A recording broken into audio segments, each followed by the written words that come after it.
In today's video, I am going to teach you how to add a donation button to your GoDaddy website. Start by logging into your GoDaddy account and opening your website dashboard. From there, go to Websites plus Marketing and choose the website you want to update. Once you have selected the correct site, click Edit Website or Edit Site to open the GoDaddy Website Builder. After the editor opens, go to the page where you want the donation button to appear.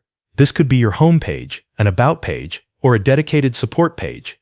Scroll down to the exact area where you want to place the button, so it is easy for visitors to find. Next, click the Add Section button that appears between the existing sections on the page. GoDaddy will show you a list of section categories that you can add. Look through the available options and choose a section that includes a button. A content section or a call to action section usually works well for this.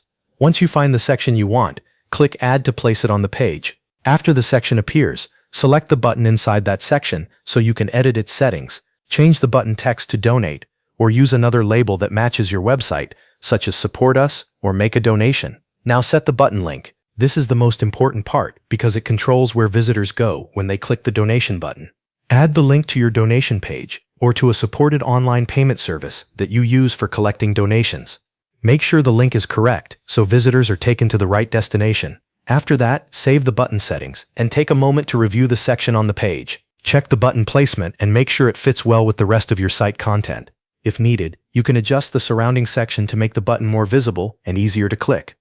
When everything looks right, click Preview to test the button before publishing.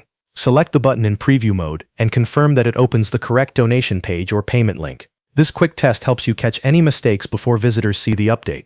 Once you have confirmed that the button works properly, click Publish to make the changes live on your website. Your donation button will then be visible to visitors and ready to use. Thanks for watching, and that covers everything you need to know. Thanks for watching.